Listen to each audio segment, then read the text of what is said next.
할렐루야. 오늘도 이렇게 이 시간에 주님께서 만나게 해주시고 주님께서 이렇게 함께 교제하게 계신 이 은혜 가운데에 우리 성도님들 귀한 은혜 받고 또 아까 기도해 주신 것처럼 모였다가 흩어질 때에 하나님 나라 확장되는 역사가 우리 가운데 있게 될 줄 믿습니다. 오늘 말씀 마지막 절에서도 그랬잖아요. 너희는 더욱 큰 은사를 사모하라. 내가 또한 가장 좋은 길을 너희에게 보이리라.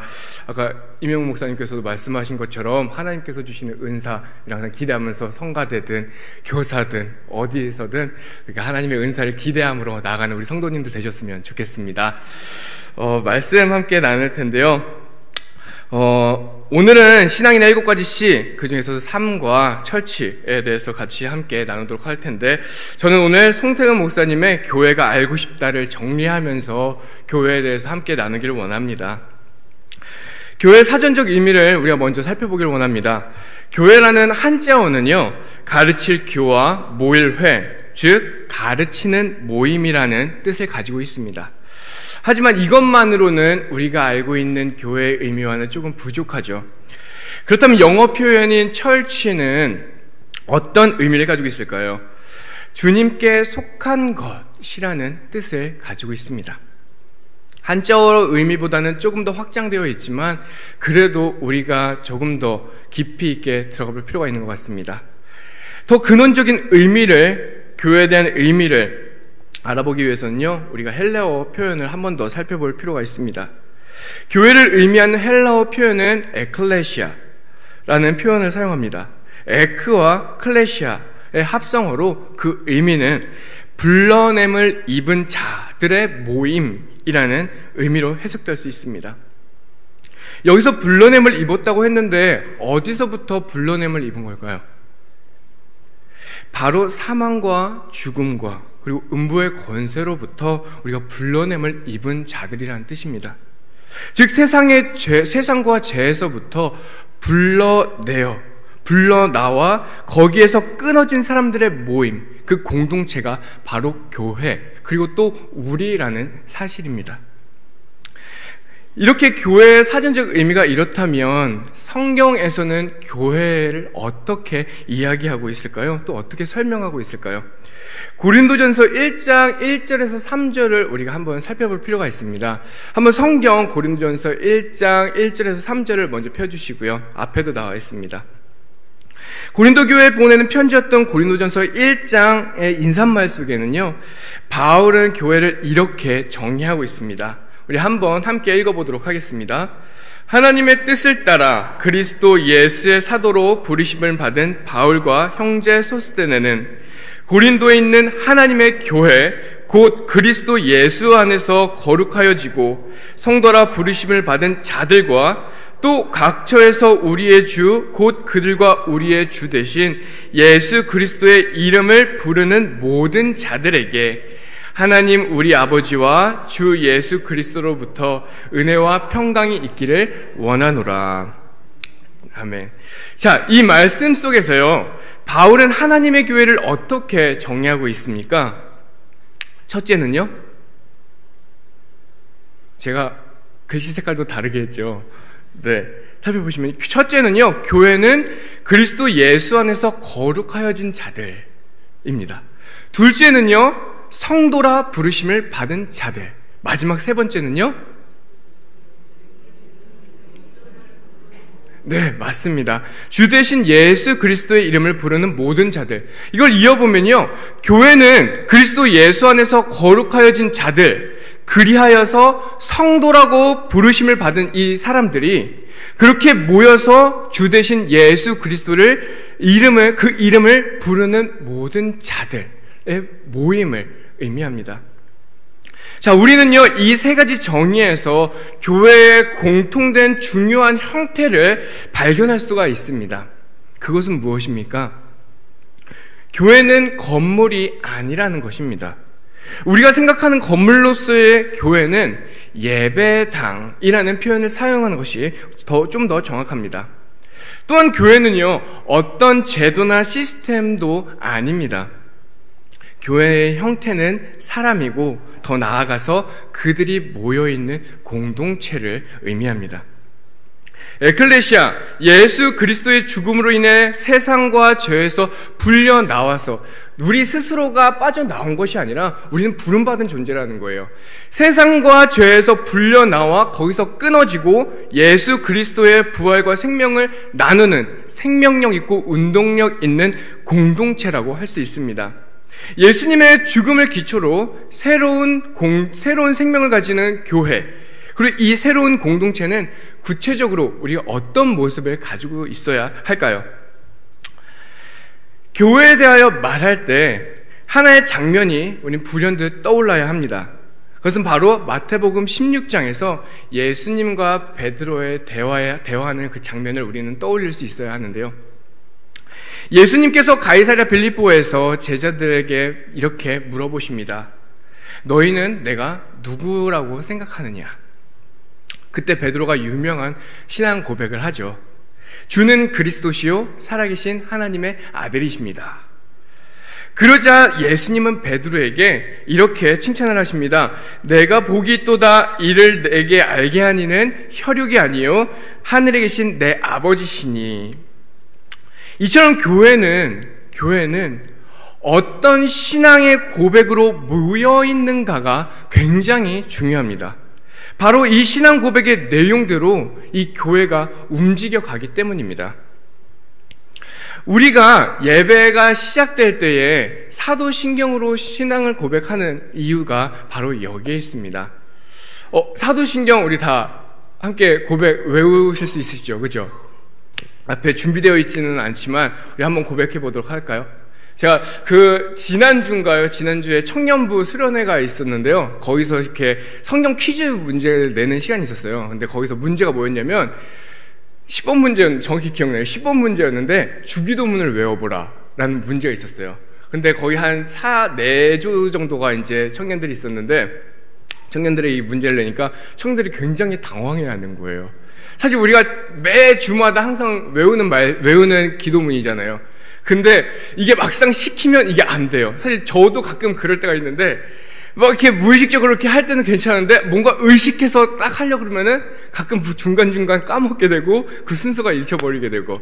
근데 여기 앉아 계신 우리 성도님들은 아마 사도신경 이렇게 함께 외우자고 하면은 분명히 쉽게 또 정확하게 잘 하실 거라고 믿습니다. 그죠? 자, 그럼 한번 우리 사도신경을 고백해 볼까요? 하나님 아버지를 내가 믿사오며 그 외아들 우리 주 예수 그리스도를 믿사오니 이는 성령으로 잉태하사 동정녀 마리에게 나시고 본디오 빌라도에게 고난을 받으사 십자가에 못 박혀 죽으시고 장사한 지 사흘 만에 죽은 자 가운데서 다시 살아나시며 하늘에 오르사 전능하신 하나님 우편에 앉아 계시다가 저리로서 산 자와 죽은 자를 심판하러 오시리라. 성령을 믿사오며 거룩한 공회와 성도가 서로 교통하는 것과 죄를 사하여 주시는 것과 몸이 다시 사는 것과 영원히 산 것을 믿사옵나이다. 아멘. 자, 이렇게 함께 외워보니까요, 이렇게 외우시다가 갑자기 눈을 감으시는 분들이 이렇게 중간중간 보이시네요. 네, 우리가 눈을 감아야 이렇게 또 쉽게 잘 외워지죠. 이렇게 사도신경에는 하나님, 예수 그리스도, 그리고 성령, 교회에 대한 고백이 마디마디마다 녹아져 있습니다. 예수님은 베드로의 신앙 고백을 칭찬하신 후에 이렇게 말씀하십니다. 너는 베드로라. 내가 이 반석 위에 내 교회를 세우리니 음부의 권세가 이기지 못하리라. 베드로란 이름은요, 반석이라는 뜻입니다. 마태복음 16장 16절에 베드로를 의미하는 페트로스, 그리고 반석을 의미하는 페트라는요, 같은 어원을 사용을 하고 있어요. 때문에 카톨릭 교회는 여기서 베드로와 반석을 동의어로 보고, 또한 갈라디아서 2장 9절에서 말하는 기둥이라든지 에베소서 2장 20절에서 말하는 사도들과 선지자의 터 위라는 이런 표현들의 근거에서 교회가 베드로의 인격 위에 세워졌으며 베드로의 법적 후계자인 교황이 교회의 지배권을 갖는 것으로 이렇게 주장을 하는 근거로 사용을 하기도 합니다. 하지만 베드로와 반석은요, 우리가 조금 더 깊이 살펴보면은, 문법적으로 살펴보면 베드로는 남성 명사를 사용하고 있고, 그리고 반석은 여성 명사를 사용하면서 서로 다른 의미를 가지고 있습니다. 예수님이 말씀하신 반석은 그 반석 위에 교회를 세우실 것인데, 그 반석은 어떤 특정을 의미한다거나 지칭하거나 하지는 않습니다. 예수님이 말씀하신 반석은 바로 베드로의 신앙 고백, 주는 그리스도시요 살아계신 하나님의 아들이십니다 라는 이 고백 위에 교회를 세우시겠다고 약속을 하신 것입니다.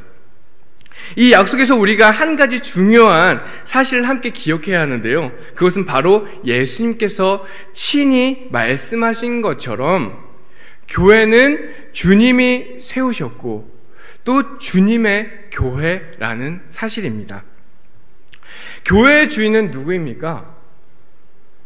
교회의 주인은, 그렇죠, 교회의 주인은 바로 예수 그리스도입니다. 교회는 우리 입장에서 내 교회가 아닙니다. 주님이 입장에서 내 교회라고 할 수가 있습니다. 교회는 예수님이 세우셨고요, 또 예수님의 소유입니다. 반대로 말하면 예수님께서 세우셔야만 그것이 교회일 수 있고, 그리고 예수님의 소유가 되어서 예수님의 뜻대로 나아가는 교회여야만 교회로서 자리할 수 있다라는 사실입니다. 주님이 세우신 이렇게 주님의 교회는요, 우리의 가치라든지 또 세상의 가치로 움직여지는 공동체가 아닙니다. 오로지 주님의 뜻만으로 움직여지는 공동체가 바로 주님의 몸된 교회라는 사실이고, 또 우리가 그렇게 속할 수 있다라는 사실을 우리는 분명하게 기억해야 합니다. 예수님은 이어서 음부의 권세가 이기지 못하리라 라고 말씀하십니다. 아주 멋진 표현이 있습니다. 담임 목사님께서도 이제 종종 사용하시는 표현 중에 하나인데요, 교회는 2000년 전에 이미 십자가에서 승패가 난 싸우는 공동체라는 것입니다. 예수님은 역사의 끝까지 이겨놓으셨고, 우리는 그 이긴 싸움에 동참한 것뿐이라는 사실입니다. 이런 담대한 싸움에 대해서 묵상하면은 떠오르는 인물이 한 명이 있습니다. 누구냐면 바로 다윗입니다. 블레셋과 골리앗 앞에서 이스라엘 백성과 다윗과의 차이는 무엇이었을까요? 누가 참 하나님의 백성이었고 누가 하나님이 기뻐하시는 사람이었습니까? 바로 다윗이었습니다. 이스라엘 백성은 강한 군대, 또 강한 무기, 그리고 거대한 골리앗을 보면서 두려워하면서 싸웠지만, 다윗은 그들 위에 서 있는, 그들 위에 함께 하시는 하나님을 바라보았고 또 그분의 이름으로 나아갔습니다. 다윗은 이미 이긴 싸움을 싸우러 나아갔다라는 사실입니다. 그리고 이 싸움에서 우리는 어떤 결과를 발견할 수 있습니까? 세상에 대해서도, 또 죽음에 대해서도, 또 우리가 가지고 있는 어떠한 문제 앞에서도 우리는 승리했다라는 사실을 기억하며 나아가야 합니다. 교회는 이러한 믿음을 가지고 있는 믿음의 공동체입니다. 당장 망할 것 같은 환경이나 아니면 조건이 우리를 둘러싸고 있다고 할지라도 우리가 걱정하지 않는 것은 우리는 성도요, 우리는 교회라는 사실 때문입니다. 한마디로 망할 것이 없는 존재라는 사실입니다. 그리고 주님은 교회에 천국 열쇠를 맡기시면서 내가 땅에서 무엇이든지 매면 하늘에서도 매일 것이요 내가 땅에서 무엇이든지 풀면 하늘에서도 풀리리라 라고 말씀하십니다. 천국의 열쇠는 무엇입니까? 바로 그리스도이십니다. 하나님 나라의 문을 열어주신 그 이름 예수 그리스도입니다. 태초에 말씀이 계셨고 그 말씀이 육신이 되어 이 땅 가운데 오셨습니다. 인간의 몸을 입고 오셨고 또 고난을 받으셨습니다. 인간에게 묻어있는 이 지울 수 없는 이 죄를, 도저히 씻을 수 없는 이 죄를 완전히 씻겨주셨습니다. 즉 구원해 주셨습니다. 이 놀라운 선물을 주시기 위해서 주님은 이 땅 가운데 오셨습니다. 그렇게 십자가에 못 박혀 죽으시고 주님은 사흘 만에 부활하셨습니다. 이렇게 주님은 양의 문으로 선한 목자로 그리고 생명의 떡으로 오셨습니다. 천국 열쇠는 천국을 향해 나아가고 있는 그리스도의 복음이고 또 하나님의 말씀입니다. 바로 이것을 전파하는 것이 우리들, 교회가 가지고 있는 권세, 힘이고 사명입니다. 예수님께서 교회인 우리에게 주신 사명을 혹시 기억하고 계십니까? 너희는 가서 모든 민족을 제자로 삼아 아버지와 아들과 성령의 이름으로 세례를 베풀고 내가 너희에게 분부한 모든 것을 가르쳐 지키게 하라. 볼지어다 세상 끝날까지 내가 너희와 항상 함께 있으리라. 교회라는 우리는 우리에게 주어진 이 천국 열쇠를 가지고 세례를 주고 전파하고 가르치고 지키게 해야 한다는 것입니다. 그렇게 세상 모든 민족을 주님의 제자로 삼아가는 것이 우리의 사명이고 또 교회의 사명, 그리고 무엇보다도 이것이 우리가 가지고 있는 능력이라는 사실을 우리는 기억해야 합니다. 손으로 지은 이 성전을 내가 헐고 손으로 짓지 아니한 다른 성전을 사흘 동안에 지으리라 라고 말씀하신 주님이 지으신 주님의 교회는 바로 이러한 모습을 가지고 있는 교회입니다. 그렇다면 이러한 가치를 담은 주님께서 새롭게 세우신 교회가 나아가는 방향은 어떤 방향일까요? 우리는 한번 생각해 봤으면 좋겠습니다. 우리가 지금 속해 있는 교회가 아니면 내가 나아가고 있는 방향이 주님께서 말씀하신 방향과 함께 같이 나아가고 있는지 아니면 다르게 움직이고 있는지 우린 때론 궁금해할 수밖에 없습니다. 궁금한 것을 넘어서서 우리가 회복해야 하고 또 우리가 추구해야 할 방향이기도 합니다. 이 방향을 이 땅에 처음 세워진 교회, 즉 초대교회를 통해서 우리가 한번 배워보고자 합니다. 사도행전 2장 42절에서 47절을 우리 한번 펴봐 주셨으면 좋겠습니다. 우리가 함께 말씀을 통해서 함께 나누길 원하는데요. 사도행전 2장 42절에서 47절을 함께 펴시고요. 우리가 그 말씀 속에서 우리가 교회 모형들을 한번 찾아가 보았으면 좋겠습니다. 사도행전은 우리가 알아가야 할 교회 모습, 그 모형을 보여주고 있습니다. 맨 처음 교회가 이 사도행전에서 등장하게 되는데, 사도행전 2장은요, 오순절이 이르렀고 제자들이 한 곳에 모여서 기도하고 있다라는 설명으로 시작을 하고 있습니다. 오순절에 제자들이요 마가의 다락방에 모여 있습니다. 이곳에 모여서 120명의 제자들이 함께 모여 간절하게 기도를 하고 있습니다. 그때 호련히 하늘로부터 급하고 강한 바람과 같은 소리가 있어 그들이 앉은 온 집에 가득했다라고 기록을 합니다. 소리는 하나님의 임재를 의미합니다. 기도로 모인 그곳에 하나님의 임재하심이 나타나고요, 더불어 성령의 역사도 함께 나타납니다. 마치 불의 혀가 갈라지는 것이 보여 각 사람 위에 하나씩 임하여 성령 충만함을 입고 다른 언어들을 말하기 시작했다라고 기록을 하고 있습니다. 이렇게 예수 그리스도의 부활 그리고 승천 이후에 첫 번째 교회가 하나님의 임재와 또 성령의 역사하심을 통해서 나타나기 또 시작하게 됩니다. 그리고 첫 번째 교회는요 6가지 모습으로 그 방향을 함께 나아갑니다. 첫째는 사도들의 가르침을 받았다는 것입니다. 원문에 가르치는 사람인 사도는 복수고 가르침은 단수로 표현을 하고 있습니다. 이것은 무슨 뜻이냐면 아무리 많은 사람이 가르치더라도 가르치는 그 내용은 하나였다라는 것을 의미합니다. 그 내용은 바로 예수 그리스도의 복음이라는 사실입니다. 이 땅에 많은 교회가 있지만 전파되어야 할 내용은 무엇이라고요?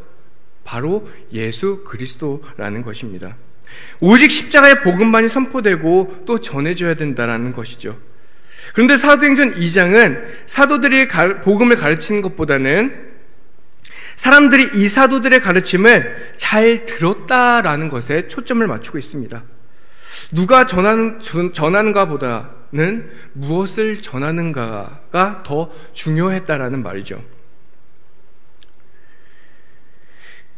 갈릴리라는 촌에서 온 배움이 짧은 베드로. 이 베드로가 하나님에 대한 깊은 지식을 선포하는 것에 많은 사람들이 놀라고 그 설교를 듣고 많은 사람들이 회개하기 시작합니다. 오늘날 많은 설교와 비교했을 때에 베드로의 설교는 어땠을까요? 사도행전 2장 14절에서 36절을 한번 읽어보시면 베드로의 설교가 어떤지 느끼실 수가 있습니다.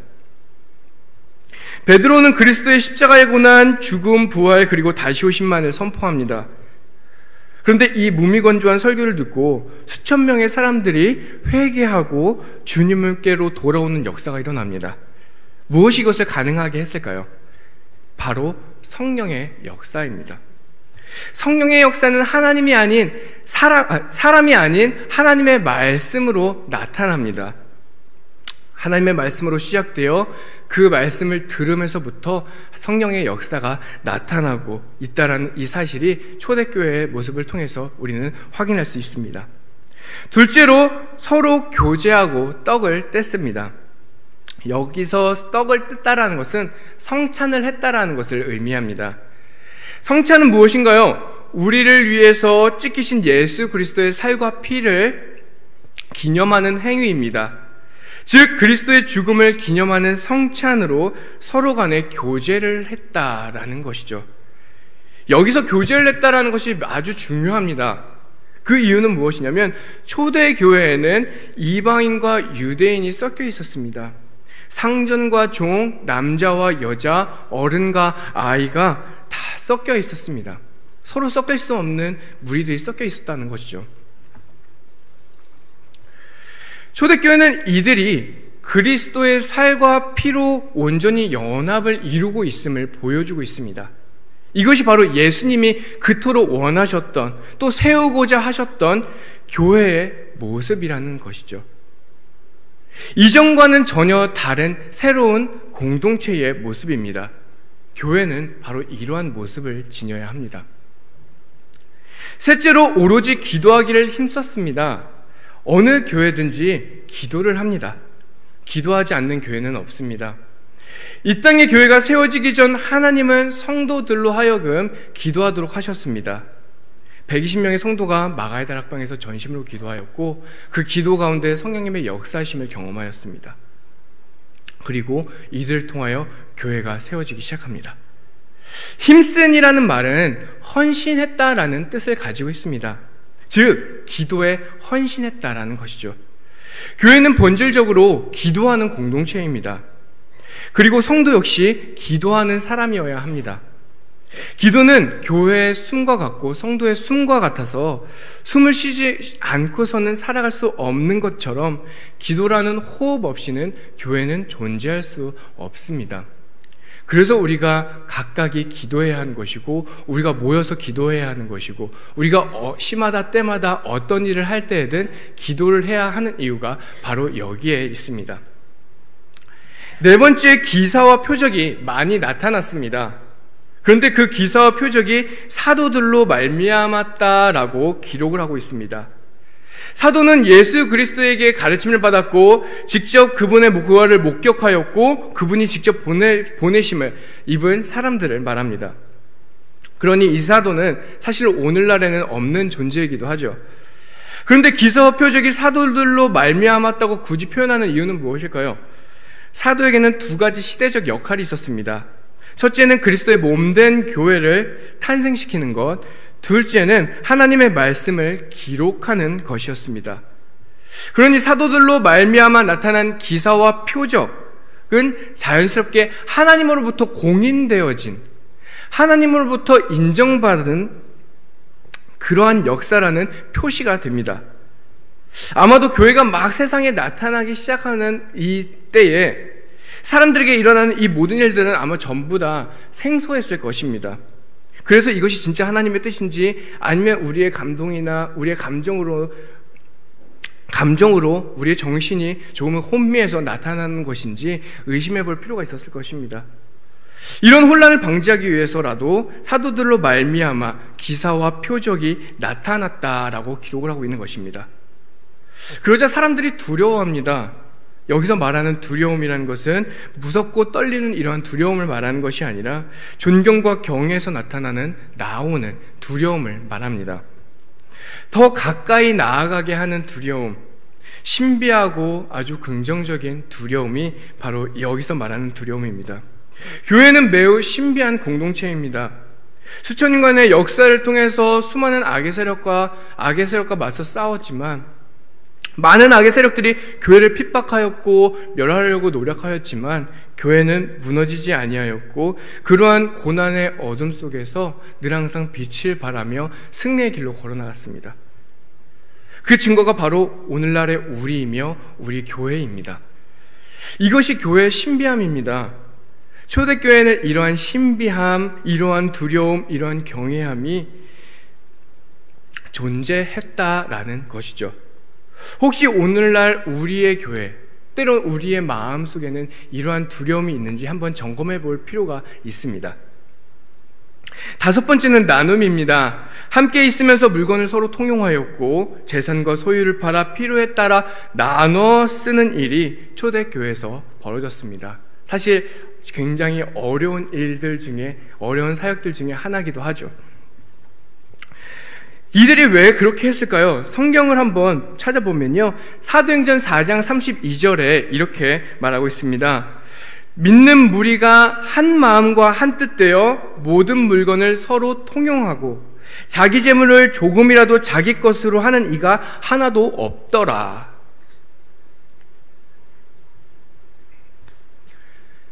말씀과 성령이 임한 뒤에 성도들의 인식이 완전히 새롭게 달라진 것을 볼 수 있습니다. 삶의 주인이 바뀐 것입니다. 주님이 나의 구원자, 구주가 되시기 전에는 모든 것이 다 내 거인 줄 알았는데, 주인 되신 주님이 나를 만나고부터는 주인 되신 주님께서 내게 맡기신 것, 이러한 청지기 의식이 이들 가운데 새롭게 생겨났다라는 것이죠. 사도행전 4장 33절에서 35절에서는요, 큰 은혜를 받고 밭과 집 있는 사람들이 그것을 팔아 사도들에게 주어 필요에 따라서 나누고, 그리고 그 공동체가 가난한 사람이 없었다라고 증언하고 있습니다. 베드로의 설교를 듣고 회개하여 돌아온 남자만 3,000명에 이르렀습니다. 여자와 어린아이까지 합하면 엄청나게 많은 숫자가 하나님의 교회 안으로 들어오게 된 것이죠. 가난한 시대에 어른 사람들이 모여있다 보니 분명히 재정적인 어려움들이 있었을 것입니다. 그런데 이때 지도자 바나바가 자기 밭을 팔아서 내놓았다고 성경은 기록하고 있습니다. 재물을 제 것이라고 주장하지 않고 필요한 대로 나누니까 가난한 사람이 없었다라는 이 믿음의 공동체, 바로 초대교회였습니다. 성경에서 말하는 구제는요, 그 구제 행위 자체 속에 구속의 의미가 담겨져 있습니다. 바로 우리는 누군가의 도움 없이는 죽을 수밖에 없는 존재라는 것, 그러한 자리에 있었던 우리가 영적으로 구제받아야 될 사망의 자리에 가난한 자로 앉아 있었던 우리가 바로 그러한 사람이었다라는 것, 그리고 그때 부유한 예수님께서 우리에게 오셔서 우리를 위해서 자기를 팔아 정말 값없는, 측량할 수 없는 그 값으로 속량의 제물이 되어 내어주셨다라는 이 사실, 그 은혜로 우리는 구원함을 받았고 또 생명의 풍성함을 누리게 되었다는 사실을 고백하는 것이 바로 교회라는 공동체라는 것입니다. 그렇게 은혜 입은 우리가 우리와 같은 자리에 앉아있는 많은 약자들에게 우리가 받은 은혜를 나누어 주어야 한다라는 것, 이것이 교회가 가지고 있는 사명 중에 하나입니다. 여기에서 나도 당신과 같은 자리에 앉아 있었다라는 고백, 그리고 당신에게도 내가 받았던 은혜가 필요하다라는 이 고백이 교회 공동체 가운데 있어야 한다는 것이죠. 여섯 번째는 성전에 모여 있었습니다. 날마다 마음을 같이하여 성전에 모이기를 힘썼다라고 기록합니다. 모여서 함께 예배드렸습니다. 그런데 재미난 사실 한 가지가 있습니다. 예배가 성전에서 끝나지 않고 집으로 확대되고 있다는 것이죠. 집에서 떡을 뗀 것입니다. 진정한 예배는 가정으로까지 확대되어야 한다는 것이죠. 교회와 가정에서 다른 모습을 보인다면 그것은 온전한 교회가 될 수 없습니다.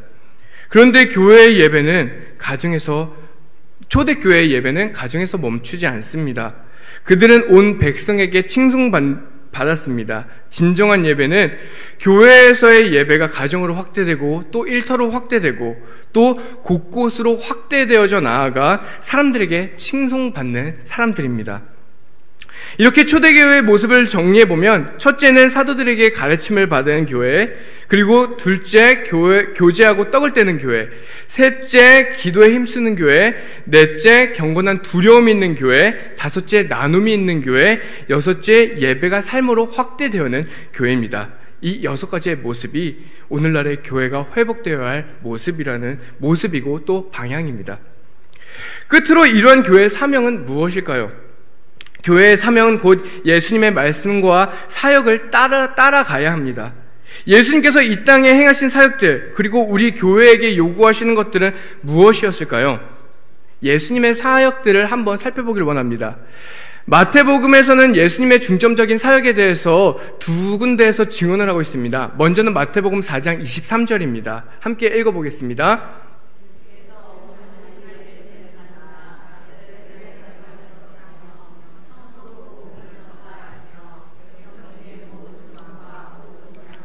고치시니. 이후 마태복음 5장에서부터 산상설교가 등장합니다. 7장까지 이어진 이 산상설교 이후 8장에서는 병자들 고쳐주시고요, 또 바다를 잔잔케 하시고 귀신들을 쫓아내십니다. 그리고 9장 후반부에서 예수님의 사역을 다시 한 번 더 이렇게 나타나고 있는데, 마태복음 9장 35절입니다. 예수께서 모든 도시와 마을을 두루 다니사 그들의 회당에서 가르치시며 천국 복음을 전파하시며 모든 병과 모든 약한 것을 고치시니라. 여기서 우리는 예수님의 중요한 사역 3가지를 발견할 수가 있습니다. 첫째는 뭘까요? 첫째는 가르치는 것입니다. 둘째는 전파하는 것입니다. 셋째는 고치시는 사역이었습니다. 예수님께서는 이 일을 위해 왔고 이 일에 집중하신다는 이 3가지가요, 이 본문을 통해서 드러나고 있습니다. 그리고 10장으로 넘어가면 예수님께서는 12제자를 부르시는 이야기가 나옵니다. 하나님께서는 예수 그리스도의 그 기초 위에 12사도를 통해서 교회를 세우게 되시는데요, 예수님의 12제자, 12사도는 사실상 세상에 세워질 교회를 상징하는 그러한 집단입니다. 그들에게 예수님은 더러운 귀신을 쫓아내며 모든 병과 모든 약한 것을 고치는 권능을 허락하십니다. 그러니 이 권능은 제자들을 통해서 이 땅에 세워질 교회에게 주어진 것이기도 하죠. 즉, 교회의 사명이라고도 할 수 있습니다. 가르치는 것, 전파하는 것, 고쳐주는 것. 교회는 예수님의 사역을 공유하고 함께 해야 할 책임이 있는 공동체입니다. 첫 번째, 가르치는 이 사역 속에 가르치다라는 헬라어는 디다스코라는 표현이 있습니다. 이 디다스코는 상대방이 체득할 때까지 반복해서 가르치다라는 의미를 가지고 있습니다. 반복되는 훈련을 통해서 내용을 이해하고 또 체득하고 그 증거와 열매가 나타난다라는 것을 의미하죠. 그러므로 가르친다는 것은 무엇이냐면 삶을 통하여 열매가 나타나져야 한다라는 것이죠. 두 번째, 전파한다라는 것은 예수님 이전에 세례 요한이 유대 광야에서 회개하라, 천국이 가까웠다라고 전파를 하고 있는데, 여기에서도 이 구절에 전파하다와 같은 단어를 사용하고 있습니다. 교회에게 주어진 의무는 다시 오실 왕에 대한 선포를 의미합니다. 이사야서 40장 3절에서는 이렇게 기록합니다. 외치는 자의 소리여 이르되 너희는 광야에서 여호와의 길을 예비하라. 사막에서 우리 하나님의 대로를 평탄하게 하라. 예비해야 할 길, 평탄하게 해야 할 대로는 왕이 걸어가야 할 왕의 출입로, 왕의 길을 의미합니다. 일반인이 통행할 수 없는 그러한 길이죠. 그런데 이사야는 이 길을 이방 나라에 끌려갔던 포로들이 돌아와야 할 길로 표현을 하고 있습니다. 왕이 통행해야 하는 이 길을 포로들이 돌아올 길이라고 한 것입니다. 이사야의 이 이야기를 실현할 수 있는 방법은 무엇일까요? 그것은 포로들이 돌아올 때에 왕이 함께 하면 됩니다. 그러면 그 길을 함께 걸어갈 수가 있습니다. 이사야는 바로 이러한 꿈을 꾸었던 것이죠. 왕 대신 예수 그리스도께서 포로들을 해방하여 그들을 데리고 함께 입성하는 대로를 의미합니다. 로마 시대의 군인들은 이웃 나라와 전쟁을 할 때에 길을 가장 먼저 닦았습니다. 모든 길은 로마로 향한다라는 말이 전해질 정도로 로마는 길을 정말 많이 닦았는데 이는 전부 군사용 길이었습니다. 닦는 길로 병력들이 무기와 물자가 들어갔습니다. 그리고 그 길 끝은 로마 제국이 되었고, 그리고 그곳에서 황제의 통치가 이루어졌습니다. 복음도 마찬가지입니다. 복음이 들어가면 하나님의 나라가 임하고 또 하나님의 통치가 시작됩니다. 우리는 예수 그리스도라는 이 길을 이 땅에 놓아야 합니다. 그리스도의 복음이 선포되지 않은 그 땅에, 그리고 그리스도의 복음이 선포되지 않은 그곳에 우리는 이 길을 놓아야 한다는 것이죠. 셋째로 고치셨습니다. 모든 병과 모든 약한 것을 고치셨다라는 예수님의 사역에서 우리가 눈여겨보아야 할 것이 있습니다. 바로 모든이라는 이 수식어인데요. 모든은 전체적이고 통전적인 의미를 가지고 있습니다. 아프다고 할 때 보통 몸이 아프다라는 표현으로 많이 사용하지만 사람의 몸만 아픈 것이 아닌 것처럼 말이죠. 사회도 세상도 병들 수 있습니다. 따라서 우리는 한 개인이지만 사회라는 구조 속에서, 아니면 내가 속한 그 공동체 속에서 우리는 교회로서의 책임감을 가지고 나아가야 할 필요가 있습니다.